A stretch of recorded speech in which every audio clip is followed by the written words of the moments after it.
हाँ जी दोस्तों, आपके सिलेबस का सबसे ज़्यादा आसान चैप्टरों में से एक डिविडेंड डिसीजन।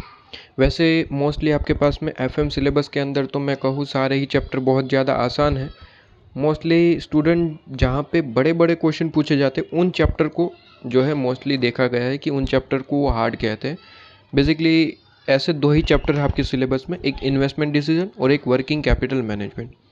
मुझे ऐसा नहीं लगता कि कोई भी स्टूडेंट अगर हमारा जो है इन्वेस्टमेंट डिसीजन के सारे ऑल लेक्चर्स देख चुका है, ऑल लेक्चर्स एंड जो पास्ट पेपर क्वेश्चन जो पीडीएफ मैंने प्रोवाइड करी है वो कर चुके हैं, और आपके पास में जो लेटेस्ट आरटीपी एमटीपी है वो कर चुके हैं, तो मुझे नहीं लगता कोई भी हमारा जो स्टूडेंट है वो ये कहता हो कि ये दो चैप्टर हार्ड है। मुझे ऐसा नहीं लगता, ठीक है, क्योंकि हर तरीके से कॉन्सेप्ट को बार बार कैसे रिवाइज करा जाए मैंने उस पे ही फोकस किया है हर एक चैप्टर में। इसी चैप्टर में नहीं, हर एक चैप्टर में मैंने कोशिश करी है कि हर एक कॉन्सेप्ट को 3-4 बार 5 बार रिपीट करा जाए।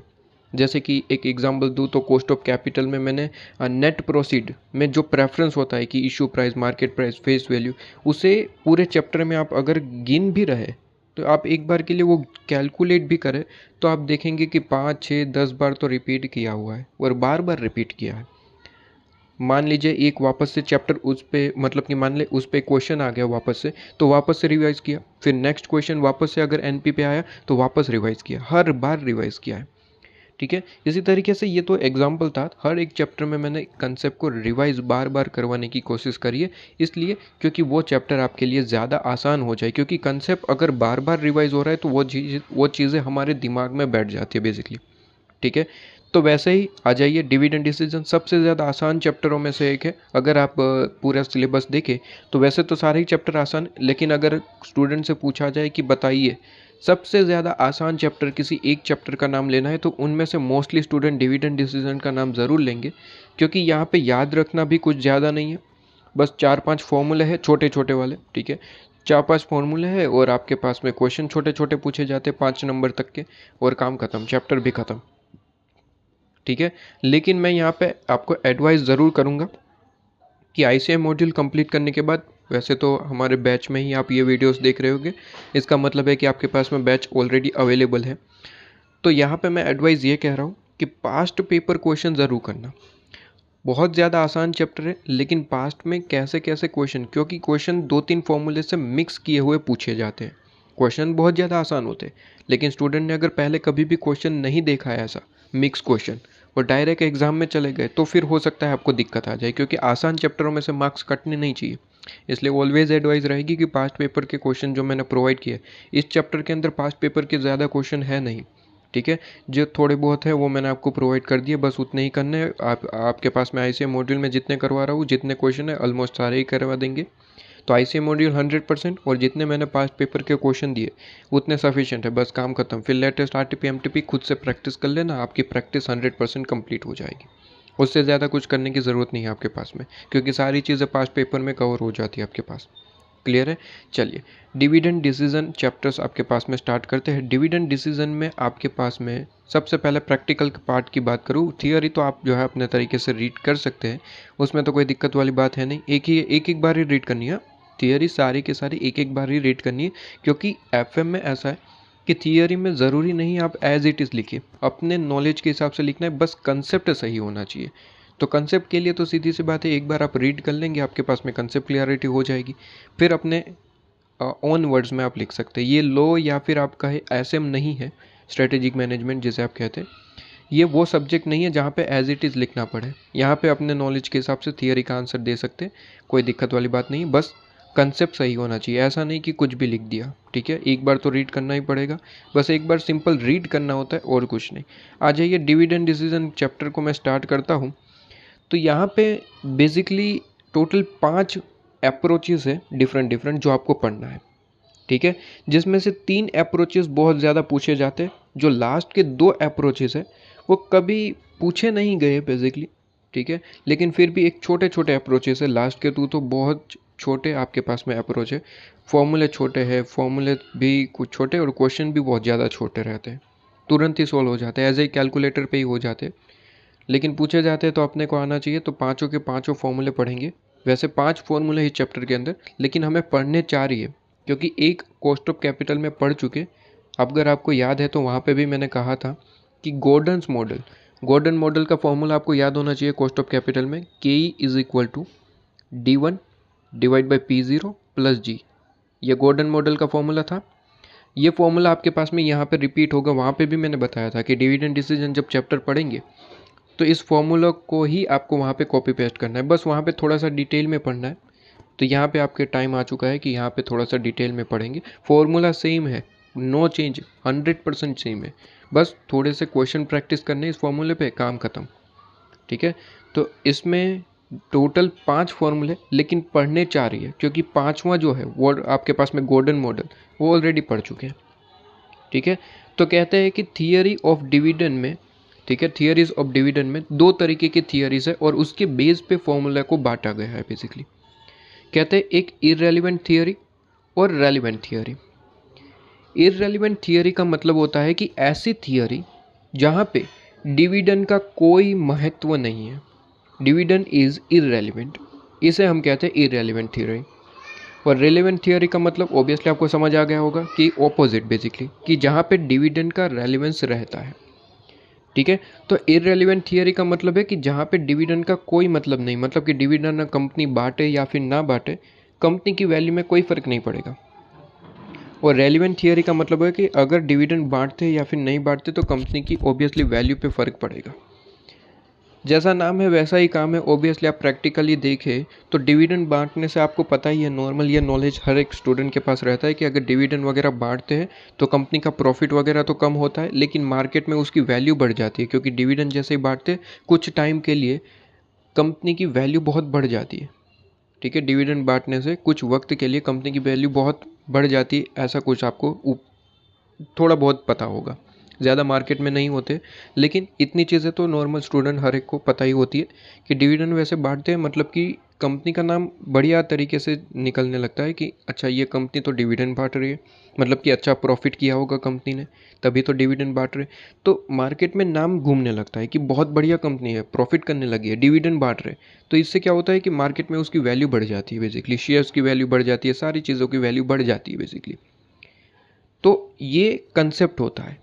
तो ये जो कंसेप्ट है, जो भी थियरी इस कंसेप्ट को अप्लाई करती है उसे हम रेलेवेंट थियरी कहते हैं, क्योंकि रेलेवेंट थियरी का मतलब होता है कि वो सही जा रही है, क्योंकि डिविडेंड का रेलेवेंस होता है कंपनी की मार्केट वैल्यू पे, क्योंकि एक डिविडेंड बांटने से या फिर नहीं बांटने से फ़र्क बहुत बड़ा पड़ जाता है। ठीक है, इसलिए रेलेवेंट थियरी होता है। एक इररेलेवेंट थियरी है, बहुत पहले MM अप्रोच के नाम से इसे इंट्रोड्यूस करा गया था, मतलब कि एक नाम था मोदी गिलानी मिलर अप्रोच। ठीक है, इन्होंने इसे, मोदी गिलानी और मिलर ये 2 पर्सन थे, इन्होंने ये इररेलेवेंट थियरी को दिया था बेसिकली। लेकिन इसका कोई महत्व बनता नहीं है, क्योंकि ये कहते हैं कि डिविडेंड बांटे या फिर ना बांटे कंपनी की वैल्यू सेम ही रहेगी। ठीक है, तो इनका ऐसा मानना था बेसिकली। और वॉल्टर मॉडल और गॉर्डन मॉडल, ये 2 मॉडल जो है वो डिविडेंड को महत्व देते हैं, मतलब कि इनका मानना है कि डिविडेंड बांटने से या फिर नहीं बांटने से कंपनी की वैल्यू में फ़र्क आ सकता है। ठीक है, तो ये टोटल 3 फॉर्मूले हैं। MM अप्रोच को इररेलेवेंट थियरी के हिसाब से माना गया, और बाकी के 2 वॉल्टर एंड गॉर्डन वो रेलेवेंट थियरी है, क्योंकि वो डिविडेंड को महत्व देते हैं। ठीक है सर, आपने तो 5 फॉर्मूले कहे, यहाँ पे तो 3 ही दिख रहे हैं। अच्छा, 2 फॉर्मूले जो है वो एकदम से सेपरेट टॉपिक है। ठीक है, यहाँ पे 3 फॉर्मूले का एक सेपरेट टॉपिक है जिसे हम थियरी ऑफ डिविडेंड कहते हैं। 2 फॉर्मूले जो है उसे ट्रेडिशनल मेथड कहा गया, वो बाद में पढ़ेंगे। ठीक है, तो वो छोटे छोटे हैं, ज़्यादा उसमें वक्त भी नहीं लगता। तो कहते हैं इन तीनों थियरी के फॉर्मूले आपको याद होने चाहिए। ठीक है, इससे ज़्यादा ज्ञान है या फिर नहीं है कोई फ़र्क नहीं पड़ता, इनके सिर्फ फॉर्मूले पता है तो इस चैप्टर को क्रैक कर देंगे आप। सिर्फ फॉर्मूले पता है, फॉर्मूला का लॉजिक नहीं पता, इन फॉर्मूले के आपके पास में ये जो नाम है उनकी थियरी नहीं पता, तो भी क्वेश्चन तो आपके पास में सोल्व हो जाएंगे, इससे रिलेटेड कोई दिक्कत ही नहीं है आपके पास में। ठीक है, तो मैं कहूँ FM के अंदर थियरी एक अलग पार्ट है, प्रैक्टिकल एक अलग पार्ट है। ठीक है, थियरी नहीं भी करी है तो प्रैक्टिकल नहीं हो सकता, ऐसा कुछ है नहीं, दोनों अलग अलग पार्ट है। प्रैक्टिकल एक अपने तरीके से चलता है, थियरी अपने तरीके से चलती है। थियरी को आप जो है एक बार अच्छे से रीड करिएगा। देखिए, ज़रूरी है थियरी रीड करना। ठीक है, कि कभी कभार 2-3 नंबर के जो है क्वेश्चन 2-2 पूछ लिए, तो उसके 4-5 नंबर आपके पास में अगर आपको आता है तो वो आपको हेल्पफुल हो सकता है, और आपके पास वक्त भी है। तो कभी कभार उसे रीड करते रहिए, ठीक है। 2-2 पेज डेली करिए तो भी काम खत्म हो जाएगा। क्लियर? चलिए, तो इसके फॉर्मूले बस याद रखने हैं। फॉर्मूले मैं आपको लिखवाता हूँ, एक एक करके समझाता हूँ, उस पर एक एक क्वेश्चन देखेंगे, काम खत्म हो जाएगा, ठीक है। आइए, कहते हैं MM अप्रोच। तो सबसे पहले FM समरी नोटबुक ओपन कर लेंगे और FM समरी में हेडिंग देंगे आपके पास। FM समरी के अंदर हेडिंग देंगे MM अप्रोच, ठीक है। डिविडेंड डिसीजन के अंदर MM अप्रोच, जल्दी से इसका हेडिंग देंगे आप यहाँ पे, ठीक है। इससे पहले हम कौन सा chapter, investment decision chapter complete कर चुके हैं आपके पास में। अच्छा, एक काम करिएगा, इन्वेस्टमेंट डिसीजन चैप्टर जो कंप्लीट किया है उसके बाद 2 पेज छोड़ के डिविडेंड डिसीजन दीजिएगा हेडिंग, क्योंकि इसमें मैं जो इलस्ट्रेशन, जो 4-5 इलस्ट्रेशन है वो मैं कराऊंगा, तो उसके कंसेप्ट यहाँ पे थोड़े बहुत लिखवाने हैं। तो उसके लिए 1-2 पेज छोड़ दीजिए। एक डेट पेज भी है तो बहुत सफिशिएंट है। अगर डेट पेज भी है इस तरीके से आधा और एक और छोड़ दीजिए, बस डेट पेज सफिशिएंट है। उसके बाद डिविडेंड डिसीजन आपके पास में हेडिंग दे दीजिए। ज़्यादा जगह छोड़ते हैं तो कोई दिक्कत नहीं है, ये तो जगह कभी ना कभी यूज़ हो जाएगी, कम नहीं पढ़नी चाहिए, ठीक है। तो डेट पेज तो मिनिमम छोड़ ही दीजिए, ठीक है, कोई दिक्कत नहीं है आपके पास में। थोड़ी बहुत जगह ज़्यादा रह भी गई तो क्या ही दिक्कत है, कुछ लिख देंगे आपके, जो आपके लिए कोई इंपॉर्टेंट पॉइंट लगे तो आप अपने तरीके से लिख दीजिएगा, ठीक है। उसके बाद डिविडेंड डिसीजन हेडिंग दे दीजिए। इन्वेस्टमेंट डिसीजन हमने यहाँ पे कंप्लीट किया था, ठीक है, कोई दिक्कत नहीं। चलिए जल्दी से MM अप्रोच इसका हेडिंग देंगे और स्टार्ट करते हैं MM अप्रोच, ठीक है। चलिए, MM अप्रोच आपके पास में डिविडेंड डिसीजन चैप्टर के अंदर MM अप्रोच हेडिंग देंगे। चलिए, मोदिग्लियानी मिलर अप्रोच आपके पास में, ठीक है, ओके। तो MM अप्रोच आपके पास में हेडिंग दे देते हैं, मोदिग्लियानी मिलर अप्रोच आपके पास में, ठीक है। इसका एक वो फॉर्मूला है जो आपके पास में चैप्टर में थोड़ा सा बड़ा लग सकता है, लेकिन बाकी सारे फॉर्मूले आपके पास में छोटे छोटे फॉर्मूले हैं, ठीक है। सारे फॉर्मूले अच्छे से याद कर लेना दोस्तों। इसमें से 5 नंबर का क्वेश्चन मिनिमम पूछा ही जाता है, मोस्टली 5 नंबर का ही आता है। उसके बाद 7 नंबर 8 नंबर का बहुत रेयर केस में पूछा जाता है बेसिकली, ठीक है। तो आ जाइए, मोदिग्लियानी मिलर अप्रोच के अंदर हम थोड़ा सा यहाँ पे इसका फॉर्मूला लिख लेते हैं। बस फॉर्मूले ही याद रखने, बाकी सारी चीज़ें ख़त्म है। कहते हैं फॉर्मूला इसका क्या है। फॉर्मूला, मोदिग्लियानी मिलर अप्रोच ने फोकस किया है कि वैल्यू ऑफ फर्म जो है वो डिविडेंड बांटे या फिर ना बांटे, कोई फ़र्क नहीं पड़ता, वैल्यू ऑफ फर्म सेम रहेगा। इसे समझाने के लिए क्वेश्चन लूँगा तब जाके समझ आएगा, अभी सिर्फ सुनना है और नोट डाउन करना है, उसके बाद समझ बाद में आएगा, ठीक है। कहता है value of firm, value of firm, ठीक है। कैपिटल स्ट्रक्चर में आप मेरे साथ पढ़ चुके हैं, वैल्यू ऑफ फर्म को VF भी कहते हैं, यहाँ पे आपको वैल्यू ऑफ फर्म को NP0 भी कहते हैं, ठीक है। तो डिविडेंड डिसीजन के अंदर इस तरीके से NP0 भी कहते हैं, ठीक है, वैल्यू ऑफ फर्म को। तो ये डिफरेंट तरीके होते हैं, आपको एज इट इज़ याद रख सकते हैं। आपके पास में NP0 इस तरीके से कह सकते हैं, जिसे कहते हैं कि इसका फॉर्मूला है कि N plus delta N, delta का साइन इस तरीके से होता है, आपको पता ही है, ठीक है। डेल्टा N इस तरीके से होता है, ठीक है। ये लीजिए डेल्टा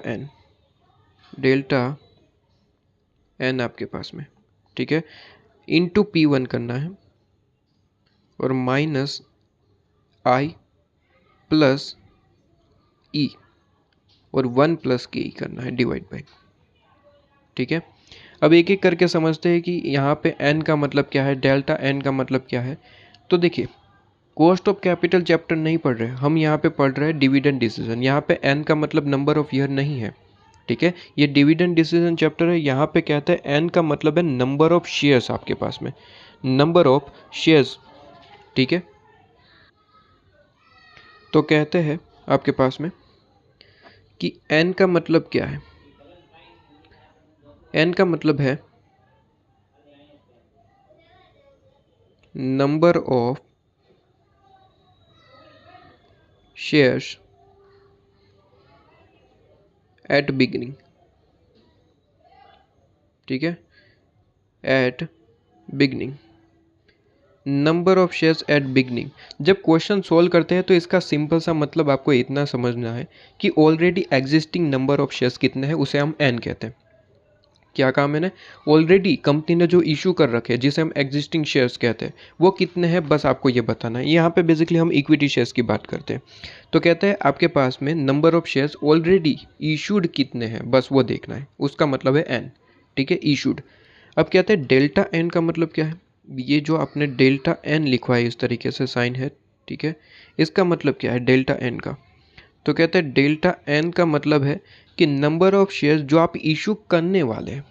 यहाँ पे भी बेसिकली आपके पास में जब EBIT EPS एनालिसिस पढ़ते थे तो वहाँ पे आपको याद होगा कि वहाँ पे कोई प्रोजेक्ट नया शुरू करना होता है, बेस क्या रहता था EBIT EPS एनालिसिस का? बेस ये रहता था कि वहाँ पे किसी प्रोजेक्ट पे हमें स्विच ऑन होना था या फिर न्यू प्रोजेक्ट स्टार्ट करना था, उसके लिए कुछ अमाउंट की रिक्वायरमेंट थी, उसके लिए डिफरेंट डिफरेंट प्लान आपको दिए जाते थे।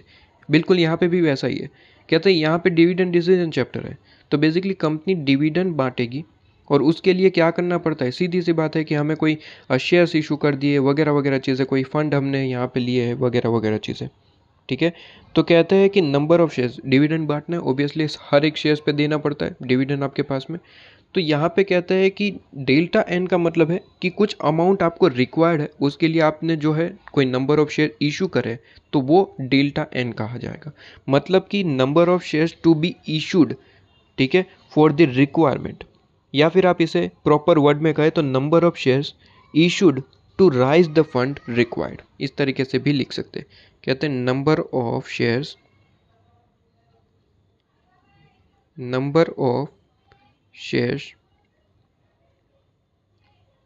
issued फॉर, आप कह सकते हैं फंड रिक्वायरमेंट, फंड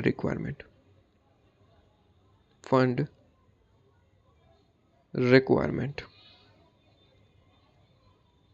ठीक है।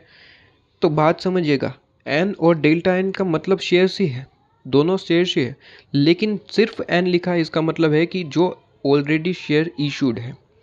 डेल्टा एन का मतलब है कि ये शेयर्स भी इशू करने ही वाले या फिर इशू करे हैं अभी अभी, लेकिन किस पर्पस के हिसाब से? फंड रिक्वायरमेंट था इसलिए इशू करें। एन का मतलब जो ऑलरेडी पहले से इशूड है, उससे फंड से कोई लेना देना नहीं है एन को। डेल्टा एन को फंड से लेना देना है, मतलब कि हमें कोई 2 लाख रुपए की मान लीजिए ज़रूरत थी और उसके लिए हमने 2 लाख रुपए के इक्विटी शेयर इशू कर दिए, तो इसे डेल्टा एन कहेंगे, ठीक है, इसे डेल्टा एन कहेंगे, ठीक है। इसके बाद P1 का मतलब तो ऑलरेडी आप कॉस्ट ऑफ कैपिटल में पढ़ चुके हैं, वही मार्केट प्राइस आपके पास में, ठीक है।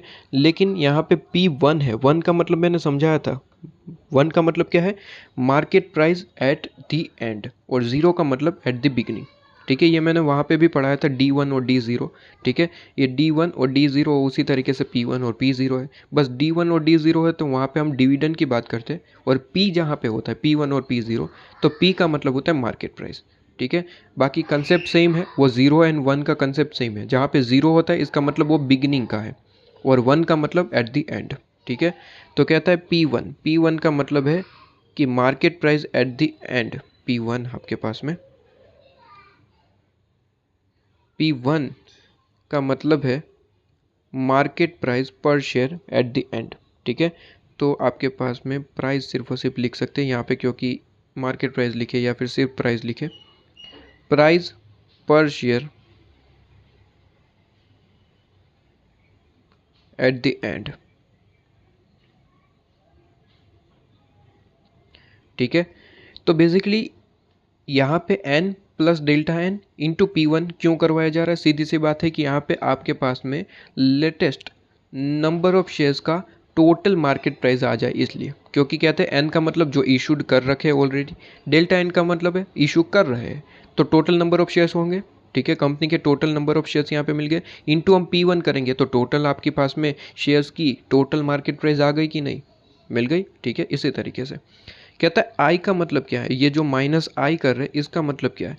आई का मतलब है आपके पास में इन्वेस्टमेंट रिक्वायर्ड, ठीक है। जो इन्वेस्टमेंट हम यहाँ पे रिक्वायर है आपके पास में, कहता है इन्वेस्टमेंट फंड हमें ज़रूरत पड़ेगी वगैरह वगैरह। कहता है कि अमाउंट रिक्वायर्ड कितना है फॉर द इन्वेस्टमेंट, ठीक है। तो amount required for the investment इस तरीके से लिख सकते हैं, amount required for the investment, अभी सिर्फ नोट डाउन करना है, क्योंकि अभी तो मैं सिर्फ और सिर्फ नोट डाउन करवा रहा हूँ। समझने के लिए हमारे पास में क्वेश्चन है, वहाँ पे समझेंगे एक एक चीज़ को। कहता है फॉर द इन्वेस्टमेंट, ठीक है, फॉर द इन्वेस्टमेंट आपके पास में, ओके जी।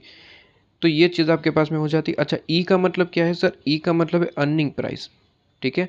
कहता है आपके पास में ई का मतलब क्या है कि टोटल अर्निंग कितनी करी है, बेसिकली आपके पास में टोटल अर्निंग आपने कितनी करी है, ई का मतलब वो हो गया, ठीक है। तो कहता है अर्निंग आपके पास में सिर्फ और सिर्फ अर्निंग लिख के रखिए, अर्निंग, ठीक है। तो बेसिकली आप number of share into EPS करते हैं तो अर्निंग मिल जाता है, वही अर्निंग है। क्वेश्चन में डायरेक्टली अर्निंग गिवन होगा, नहीं भी गिवन है तो वहाँ पे समझाऊंगा, आपके पास में मल्टीपल क्वेश्चन है तो वो चीज़ वहाँ पे समझेंगे एक एक चीज़ को, जब क्वेश्चन लेंगे तभी समझ आएगा, ठीक है। तो ये चीज़ आपके पास में क्लियर है।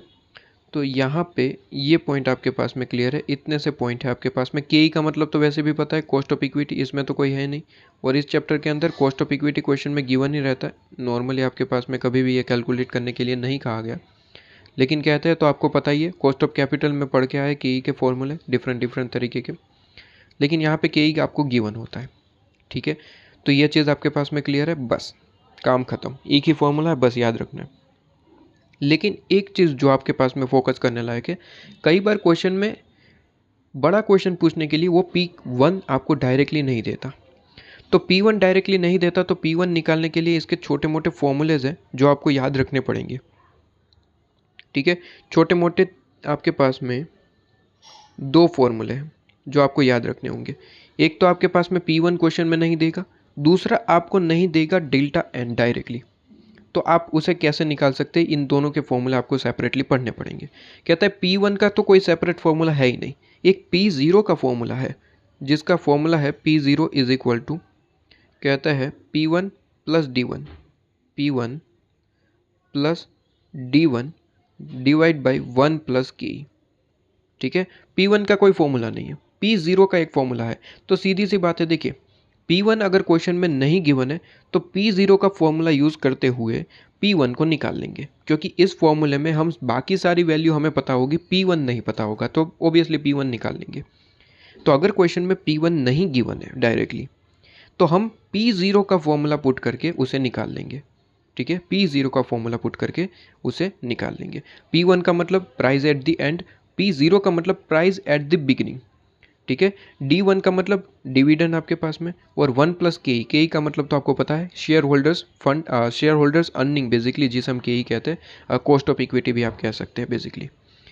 इसके बाद एक और यहाँ पे फॉर्मूला, कई बार डेल्टा एन डायरेक्टली क्वेश्चन में नहीं गिवन होता है तो आपको निकालना पड़ता है, सिंपल सा होता है।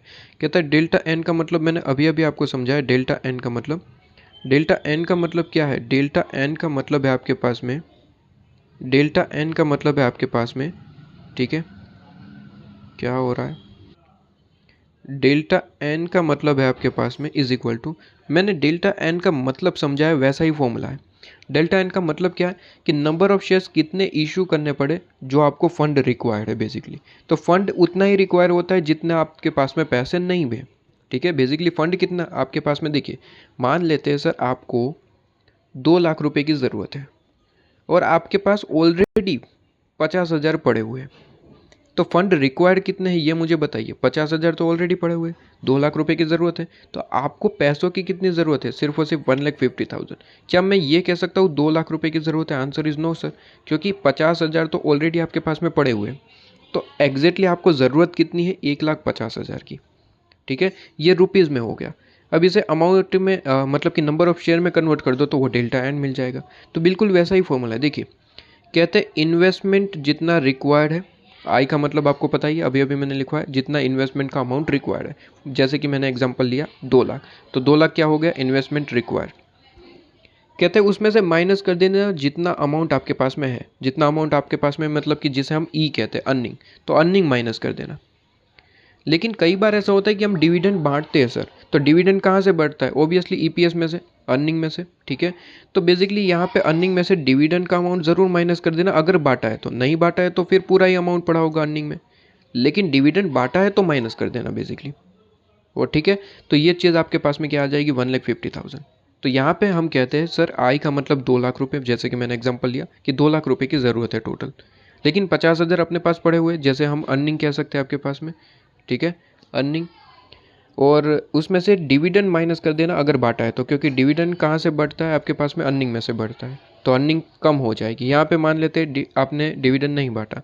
एक और एग्जांपल ले लेते हैं, कहते हैं 2 लाख रुपए की ही ज़रूरत है, इन्वेस्टमेंट हो गया आई, जिसमें से माइनस कर देंगे आपके पास में अर्निंग, लेकिन हमने इसमें से 10,000 का डिविडेंड बांट दिया, तो कहते हैं 50,000 माइनस 10,000, तो 40,000 आपके पास में हो गया, ये माइनस होगा और ये आंसर आ जाएगा 1,60,000 की आपको ज़रूरत है।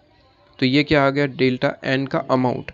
अब इसे कन्वर्ट करना पड़ेगा नंबर ऑफ शेयर्स में, ये तो अमाउंट है और एन का मतलब क्या होता है, शेयर्स, और डेल्टा एन का मतलब होता है कि फंड के लिए आपके पास में नंबर ऑफ शेयर्स कितना है रिक्वायर्ड, वो आपके पास में, ठीक है। तो शेयर्स में कन्वर्ट करने के लिए ओबियसली उसकी मार्केट प्राइस से डिवाइड कर दो, मार्केट प्राइस का मतलब होता है P1, ठीक है, एट द एंड ना, मतलब कि लेटेस्ट मार्केट प्राइस कितनी है उससे डिवाइड कर दो तो नंबर ऑफ शेयर्स मिल जाएंगे। सिंपल सा टॉपिक है, कोई दिक्कत वाली बात नहीं है, लेकिन एक्सप्लेनेशन की ज़रूरत नहीं है, आपको सिर्फ फॉर्मूला याद होना चाहिए, आपके पास में काम हो जाएगा। तो ये दो, एक आपके पास में इसके जॉइंट फॉर्मूले है, बेसिकली इसके जॉइंट फॉर्मूले है, ज़्यादा कुछ है नहीं, ठीक है, इसके जॉइंट फॉर्मूले है। बेसिकली फॉर्मूला तो एक ही है MM अप्रोच का, ये वाला मेन फॉर्मूला, इसके अंदर कोई चीज़ें नहीं गिवन होती तो ये दो फॉर्मूला यूज़ करने होते हैं, तो ये वर्किंग नोट में बनते हैं बेसिकली, ये वर्किंग नोट है बेसिकली। यहाँ पे हेडिंग भी दे दीजिए, कई बार आपके पास में याद रह जाएगा, सर ये वर्किंग नोट में बनते हैं, ठीक है। जब क्वेश्चन पूछा जाता है और P0 मतलब कि P1 और डेल्टा एन नहीं गिवन होता तो हम P0 और डेल्टा एन का फॉर्मूला यूज़ कर लेते हैं, वर्किंग नोट में दिखा देते हैं कैलकुलेशन करके, और फिर वैल्यू ऑफ फॉर्म निकाल लेते हैं, ठीक है। बस यहाँ पे जो रेड पेन से लिखना है वो एक ही चीज़ लिखनी है, कहता है ये इररेलेवेंट थियरी है, ठीक है, कहता है MM अप्रोच जो है, MM अप्रोच जो है वो एक तरीके से इररेलेवेंट थियरी है, ठीक है। ये एक तरीके से आपके पास में इररेलेवेंट थियरी मैंने आपको बताया अभी। कहता है डिविडेंड बांटो या फिर ना बांटो, मार्केट की वैल्यू सेम रहेगी, इसे मैं क्वेश्चन के साथ प्रूव करके दिखाऊंगा। तो अभी तो सिर्फ सुनना है, मैंने कहा जैसे कि, ठीक है, तो अभी तो आपके पास में सिर्फ सुनना है और नोट डाउन करना है और ज़्यादा कुछ नहीं करना है। कहता है इररेलेवेंट थियरी, इररेलेवेंट आपके पास में इररेलेवेंट थियरी, इररेलेवेंस थियरी, ठीक है। और दूसरा जो पॉइंट आपको लिखना है कि MM अप्रोच के अंदर वैल्यू ऑफ फर्म सेम रहेगा, इसका ही मतलब है, इररेलेवेंट थियरी का मतलब है वैल्यू ऑफ फर्म जो है वो सेम रहेगा, डिविडेंड बांटे या फिर नहीं बांटे, ठीक है। कहता है डिविडेंड इज, इट मीन्स, इस तरीके से ही लिखिए, इररेलेवेंट थियरी का मतलब है it means dividend is irrelevant,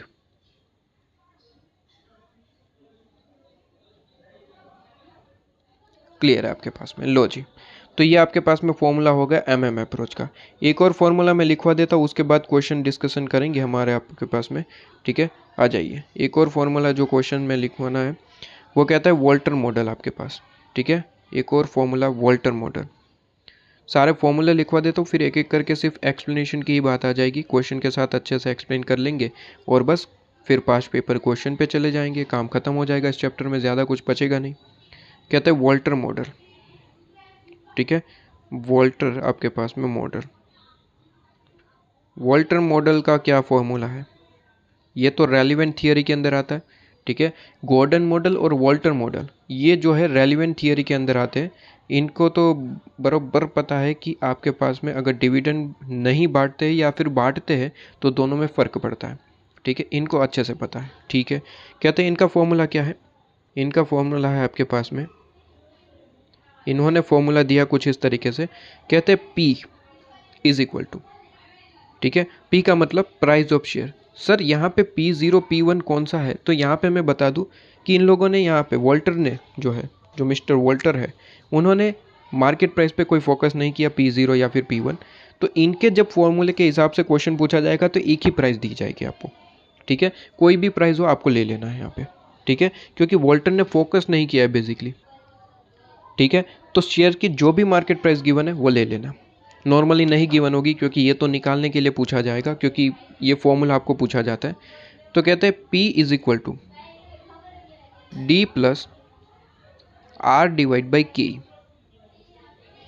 ठीक है, आर डिवाइड बाई के और ई माइनस डी और डिवाइड बाई के, ठीक है। अब आपको सारी चीज़ें पता है, यहाँ पे भी D0 D1 का कोई कंसेप्ट इन्होंने अप्लाई नहीं किया वॉल्टर ने। कहता है कि डिविडेंड जो क्वेश्चन में एक ही गिवन होगा वही ले लेना, पी मतलब कि मार्केट प्राइस एक ही गिवन होगा वही ले लेना, यहाँ पे 0-1 का कोई कंसेप्ट नहीं है बेसिकली, ठीक है। तो ये चीज़ आपके पास में क्लियर है। तो कहता है पी का मतलब क्या है, पी का मतलब है मार्केट प्राइस, ठीक है, पी का मतलब है market price, market price. D का मतलब है डिविडेंड, डी का मतलब है डिविडेंड आपके पास में, ठीक है, डिविडेंड आपके पास में। अच्छा ये पर शेयर है, यहाँ पे ध्यान रखना, ये पर शेयर, पर शेयर, ओके। इसके बाद आपके पास में नेक्स्ट यहाँ से लिखता हूँ, आर का मतलब क्या है, तो आर का मतलब है रेट ऑफ रिटर्न, वही क्वेश्चन जो हम यहाँ पे अभी तक पढ़ते आ रहे हैं, आर का मतलब तो ऑलवेज रेट ऑफ रिटर्न ही होता है, ठीक है। एक चीज़ जो मैंने आपको ऑलरेडी अपने लेक्चर्स में पढ़ाई हुई है वो आपको याद है कि नहीं वो अभी देखा जाएगा। के का मतलब है cost of equity, cost of equity. एक चीज़ जो मैंने पढ़ाई थी वो अभी मैं डिस्कस करता हूँ, ऑलरेडी मैं पढ़ा चुका हूँ, देखते हैं कितने स्टूडेंट को याद है, और कोई चीज़ नहीं बाकी रहती। डी का मतलब डिविडेंड, आर का मतलब रेट ऑफ रिटर्न लिखवा दिया, के का मतलब बता दिया, ओके सर, सारी चीज़ें हो गई। यहाँ पे ध्यान रखने वाली बात यह है कि आर मतलब कि रेट ऑफ रिटर्न मैंने आपको बताया था, ऑलरेडी पढ़ा चुका हूँ, वापस से सिर्फ रिवाइज करवा रहा हूँ। कहता है आर का मतलब वो rate of return, rate of return का मतलब होता है जो कंपनी कमा रही है वो परसेंटेज, जो कंपनी कमा रही है वो परसेंटेज, और कॉस्ट ऑफ इक्विटी, इक्विटी की कॉस्ट का परसेंटेज, इसका मतलब होता है जो शेयर होल्डर्स कमा रहे हैं। ये चीज़ ऑलवेज याद रखना, शेयर होल्डर के नज़रिए से होता है आपके पास में के, ठीक है। तो के मतलब कि शेयर होल्डर्स कमा रहे हैं उसे हम के कहते हैं। बेसिकली कंपनी के लिए तो ये कॉस्ट होती है, लेकिन शेयर होल्डर के नज़रिए से देखा जाए तो उसके लिए तो यहाँ पे आपके पास में बेसिकली ये जो कंपनी के लिए आपके पास में ये कॉस्ट होती है, और शेयर होल्डर के लिए आपके पास में पेमेंट करना होता है, तो उनके लिए भी इसी तरीके से चलते रहता है। तो कॉस्ट ऑफ इक्विटी आपके पास में, ठीक है, कि शेयर होल्डर कितना कमा कर पा रहे हैं, तो कंपनी के लिए कॉस्ट, शेयर होल्डर के लिए अर्निंग, ठीक है। तो बस याद रखने वाली इतनी बात है कि के जब कहा जाता है तो शेयर होल्डर के नज़रिए से होता है, और आर का मतलब होता है कंपनी के नज़रिए से, कंपनी कितना कमा रही है, और के का मतलब शेयर होल्डर कितना कमा रहे हैं। तो दोनों का अर्निंग का परसेंटेज का मतलब याद रखना है, कंपनी का अर्निंग का परसेंटेज मतलब उसे हम आर कहते हैं, rate of return, share holder के अर्निंग का परसेंटेज मतलब कि के, ठीक है। तो ये चीज़ याद रखनी, इस फॉर्मूले में, इस चैप्टर में आपको ये हेल्पफुल होगा। तो ये चीज़ एकदम से क्लियर होनी चाहिए, लिखवा दी मैंने।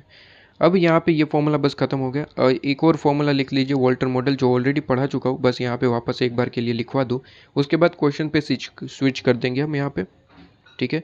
चलिए, तो यहाँ पे आपके पास में गॉर्डन मॉडल का फॉर्मूला लिख लेते, तो ताकि एक तरीके से ये चीज़ ख़त्म ही हो जाए, फिर डायरेक्टली इस पर क्वेश्चन करवा दूंगा, फिर लास्ट में 2 फॉर्मूले छोटे छोटे बचते वो करवा दूंगा, ठीक है। गॉर्डन मॉडल, वही फॉर्मूला लिखना है, वापस से एक बार के लिए ये रिवीजन हो जाएगा। कहता है गॉर्डन्स मॉडल आपके पास में, ठीक है, गॉर्डन्स मॉडल आपके पास में सिंपल सा फॉर्मूला है, आइए देख लेते हैं।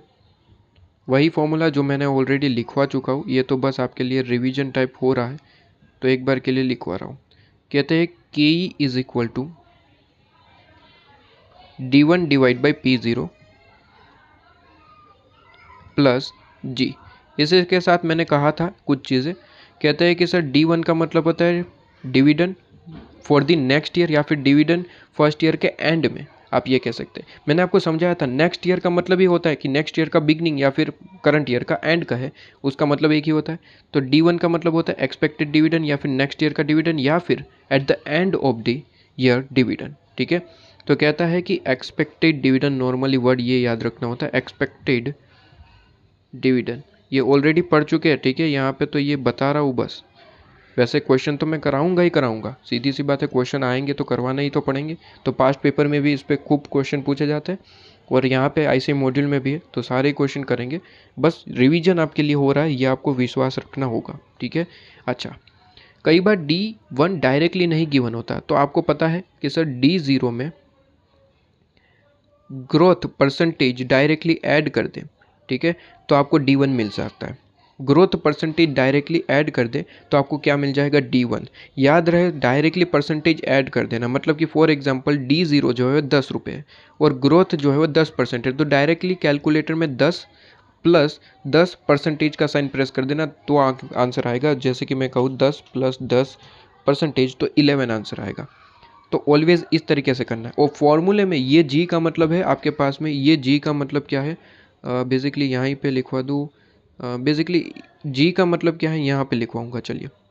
जी का मतलब है ग्रोथ, ठीक है। और जैसे कि कॉस्ट ऑफ कैपिटल में पढ़ चुके, वापस एक बार लिखवा देता हूँ कि सर ग्रोथ का मतलब है आपके पास में परसेंटेज। ग्रोथ का परसेंटेज क्वेश्चन में गिवन होता है, नहीं गिवन होता है तो उसके लिए दो फॉर्मूले होते हैं, मैंने लिखवाया था। लेकिन ऑलवेज ध्यान रखिए कि फॉर्मूले में जब ये ग्रोथ लिख रहा है, फॉर्मूले में ये वर्किंग नोट में बनता है, यहाँ पे ऑलवेज परसेंटेज में लिखेंगे, लेकिन फॉर्मूले में ग्रोथ ऑलवेज इन आपके पास में पॉइंट्स लिखेंगे, मतलब कि आपके पास में फॉर्मूले में नहीं लिखेंगे, ठीक है, डिजिट में लिखेंगे आपके पास में। ऑलवेज इन आपके पास में परसेंटेज डिवाइड बाय 100 करके लिखेंगे, ठीक है। ध्यान रखें, कहता है कि ये जी का मतलब है कि परसेंटेज डिवाइड बाय 100, मतलब कि ऑलवेज यहाँ पे पॉइंट में ही लिखेंगे। लेकिन जब D1 निकालना है तो वो तो वर्किंग नोट में कैलकुलेशन करेंगे, तो यहाँ पे जी का मतलब परसेंटेज में ही लिखना है, ठीक है। यहाँ पे परसेंटेज में ही लिखना है, ये चीज़ ध्यान रखिएगा दोस्तों। कॉस्ट ऑफ कैपिटल में तो पढ़ाया था, वापस से यहाँ पे ध्यान आपके लिए बता देता हूँ कि यहाँ पे जी ऑलवेज परसेंटेज में रहेगा, यहाँ पे जी ऑलवेज पॉइंट में रहेगा, क्योंकि ये फॉर्मूले में यूज़ हो रहा है। फॉर्मूले में ऑलवेज हम पॉइंट में ही लिखते हैं, आपको IRR में भी पढ़ाया था। लेकिन ये D0 प्लस जी फॉर्मूला का पार्ट नहीं है, वो वर्किंग नोट का पार्ट है, वहाँ पे जी परसेंटेज में ही लिखेंगे। इसी तरीके से याद रखना दोस्तों, इसी तरीके से क्वेश्चन सॉल्व हो पाएंगे, ठीक है। कई स्टूडेंट यहाँ पे आगे पीछे कर देते हैं, लेकिन आगे पीछे नहीं होना है। D1 वर्किंग नोट में जो कैलकुलेशन करोगे वहाँ पे परसेंटेज डायरेक्ट ऐड कर देना है, लेकिन यहाँ पे पॉइंट में लिखना है, परसेंटेज मत लिखना। परसेंटेज मत लिखना पॉइंट में, मतलब कि परसेंटेज जो गिवन है, मान लीजिए 10% है तो 10 डिवाइड बाई 100 कर देना, 0.1, तो 0.1 लिखना है यहाँ पे क्या लिखना है दोस्तों, 0.1। क्लियर है आपके पास में। इसके बाद P0 का मतलब तो वैसे भी पता है, मार्केट प्राइस। P0 का मतलब होता है market price. P0 market price पर शेयर, मार्केट प्राइस पर शेयर, या फिर नेट प्रोसीड लिखिए ना, मैंने आपको नेट प्रोसीड लिखवाया था ना, मुझे याद है तब तक, तो नेट प्रोसीड लिखिए, ठीक है। कॉस्ट ऑफ कैपिटल में जो लिखवाया था वही, आपको कंफ्यूज नहीं होना है इसलिए, ठीक है। आपके पास में मॉड्यूल में, ICA मॉड्यूल में डिफरेंट फॉर्मूला है इसका, लेकिन हम एक ही फॉर्मूला याद रखेंगे, क्योंकि आप कंफ्यूज हो जाएंगे कि सर गॉर्डन मॉडल में तो दो दो फॉर्मूला, हम एक ही पढ़ाएंगे, एक ही से सॉल्यूशन करेंगे। आप ICA मॉड्यूल में देखेंगे इसका कुछ और ही फॉर्मूला है, हम वो फॉलो नहीं करेंगे। बेसिकली फॉर्मूला तो सेम है, बस आगे पीछे करके वो कैलकुलेशन किया है, हमें कुछ भी याद नहीं रखना है, बस एक ही चीज़ याद रखनी है जो कॉस्ट ऑफ इक्विटी में पढ़ा था। P0 का मतलब नेट प्रोसीड लिखवाया था, वही लिखिए, नेट प्रोसीड। और नेट प्रोसीड का मतलब सर सीधी सी बात है, इशू प्राइस प्रेफरेंस रहता है, इशू प्राइस नहीं है तो मार्केट प्राइस, मार्केट प्राइस नहीं है तो फेस वैल्यू, वही चीज़ सारी के सारी, ठीक है। D1 लिखवा दिया, P0 लिखवा दिया, KE का मतलब तो वैसे भी आपको मैंने ऊपर ही लिखवा दिया, कॉस्ट ऑफ इक्विटी। जी का मतलब समझा दिया। अच्छा, जी क्वेश्चन में नहीं गिवन होता तो जी का फॉर्मूला आपके पास में होता है, ठीक है, जो आपको याद रखना है, वैसे तो याद ही होगा आपको, बस याद करवाइए मुझे। कहता है कि जी अगर क्वेश्चन में नहीं गिवन है तो जी के दो फॉर्मूले होते हैं। एक तो फॉर्मूला आपके पास में है कि जी इज इक्वल टू वो जो रिटेन अर्निंग वाला फॉर्मूला, कहता है बी इंटू आर। बी का मतलब वापस से यहाँ पे ब्रैकेट में लिखते ही चलिए, मैंने वैसे वहाँ पे लिखवा रखा है कॉस्ट ऑफ कैपिटल में, समरी में ही लिखवा रखा है, ठीक है। एक बार के लिए याद भी करवाना चाहूँ तो भी करवा देता हूँ, ताकि प्रूफ हो जाए आपके पास में कि मैंने तो ये चीज़ पढ़ाई थी, आपने याद नहीं रखी तो वो आपकी गलती है, ठीक है। एक बार के लिए वो चीज़ मैं यहाँ पे बता भी देता हूँ, मैंने आपको पढ़ा भी दिया था, ठीक है। ये रहे, देख लीजिए, ग्रोथ कहता है बी इंटू आर। बी का मतलब रिटेन अर्निंग का परसेंटेज और रेट ऑफ रिटर्न। आर का मतलब रेट ऑफ रिटर्न, यहाँ पे मैंने पढ़ाया था अभी कि रेट ऑफ रिटर्न का मतलब होता है कंपनी जो कमा रही है वो रेट, जिसे हम रेट ऑफ रिटर्न कहते हैं। के का मतलब शेयर होल्डर कमा रहे वो रेट, ठीक है। दूसरा एक और फॉर्मूला होता है जी इज इक्वल टू एन, फिर आपके पास में यहाँ पे root, D0 divide by DN-1। ये जो फॉर्मूला है वो कॉस्ट ऑफ कैपिटल में ज़्यादा यूज़ होता है, यहाँ पे नहीं। जो ये फॉर्मूला है मैंने यहाँ पे पढ़ाया था कि ये फॉर्मूला बेसिकली डिविडेंड डिसीजन में यूज़ होता है। तो यहाँ पे तो आपको एक ही फॉर्मूला याद रखना पड़ेगा, दूसरा फॉर्मूला यूज़ नहीं होता है नॉर्मली। तो एक ही फॉर्मूला लिखवा देता हूँ, दूसरा फॉर्मूला तो वैसे वहाँ से पढ़ लेना आप, ठीक है। यहाँ पे बी का मतलब है रिटेंशन रेशियो, रिटेंशन रेशियो, ठीक है, इनटू आर कर देना है आपके पास में, इनटू आर, स्मॉल आर लिखा जाता है, कहता है rate of return, rate of return आपके पास में, लो जी, रेट ऑफ रिटर्न, ठीक है। दूसरा एक और फॉर्मूला होता है, बस लिखवा देता हूँ, यही यहाँ पे यूज़ नहीं होता, ठीक है। ये जो दूसरा फॉर्मूला है वो कॉस्ट ऑफ कैपिटल में यूज़ होता है, और पहले वाला फॉर्मूला जो मैंने लिखवा है वो यहाँ पे यूज़ होता है। तो वैसे लिखवा देता हूँ, हमने ये एरो किया है इसलिए, तो याद हो जाएगा बस, यूज़ तो यहाँ पे नहीं होगा। कहता है एन, फिर रूट करना है आपके पास में, ठीक है, रूट आपके पास डी आपके पास में लेंगे, और basically latest dividend divide by year ago, ठीक है। लेटेस्ट डिविडेंड मतलब कि आप कह सकते हैं D0, ठीक है। D0 मतलब कि लेटेस्ट डिविडेंड का मतलब कि अभी अभी जो लास्ट में हमने जो पे कर दिया, ठीक है, अभी अभी जो पे कर दिया उसे हम D0 कहते हैं, लास्ट ईयर का पेड मतलब कि, और डिवाइड बाई बहुत साल पहले जितने भी यहाँ पे क्वेश्चन में दिया है उस साल में आपने कितना पे किया था, जिसे हम DN कहते हैं बेसिकली, और फिर लास्ट में हम 1 कर देंगे माइनस। ये मैंने आपको ऑलरेडी इलस्ट्रेशन के साथ पढ़ा दिया था, तो यहाँ पे तो किसी को कोई दिक्कत नहीं होगी। बस जी का मतलब आपके पास में ये दो फॉर्मूले आपके बनते हैं, जिसे आप अलग अलग चैप्टर्स में पढ़ते हैं, दोनों को एक एक फॉर्मूला को अलग अलग चैप्टर्स में।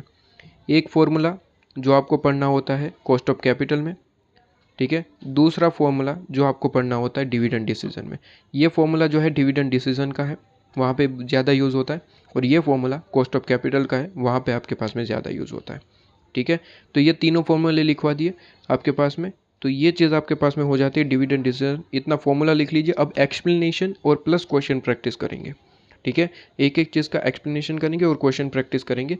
एक बार के लिए इतना लिख लीजिए, नेक्स्ट वीडियो में हम क्वेश्चन प्रैक्टिस स्टार्ट करते हैं, पास्ट पेपर क्वेश्चन भी देखने हैं आपके पास में, ठीक है। और इस चैप्टर में इतना सफिशिएंट है। इस चैप्टर के लिए क्या, मैं तो हर एक चैप्टर के लिए कह सकता हूँ कि पास्ट पेपर जितने हमने प्रोवाइड किए क्वेश्चन, वो क्वेश्चन ICM मॉड्यूल और लेटेस्ट RTP MTP, बस काम खत्म। उससे ज़्यादा कुछ करने की ज़रूरत नहीं पड़ेगी आपके पास में, क्लियर है। चलिए जी, ये डिविडेंड डिसीजन आपके पास में इतना सा सबसे पहले लिख लीजिए, फिर इस फॉर्मूले को अच्छे से समझते हैं, क्या लॉजिक रहता है, क्या कौन से पॉइंट का क्या मतलब निकल के आता है क्वेश्चन प्रैक्टिस के साथ। और बस क्वेश्चन ख़त्म होते ही बस दो छोटे छोटे फॉर्मूले और लिखवाना है और काम ख़त्म, ठीक है। उस पर भी क्वेश्चन कराऊंगा, और फिर पास्ट पेपर क्वेश्चन कराऊंगा, वो सबसे ज़्यादा इंपॉर्टेंट है। पास्ट पेपर क्वेश्चन सबसे ज़्यादा इंपॉर्टेंट है, क्योंकि वहाँ पे थोड़े बहुत मिक्स क्वेश्चन पूछे जाते हैं, तो वो तो करने ही करने हैं, ठीक है। तो इस वीडियो को यहीं पे स्टॉप करता हूँ बेसिकली, ठीक है। और आपके पास में, चलिए जी, ये चीज़ आपके पास में नेक्स्ट वीडियो में हम क्वेश्चन प्रैक्टिस करेंगे ICM मॉड्यूल के, ठीक है।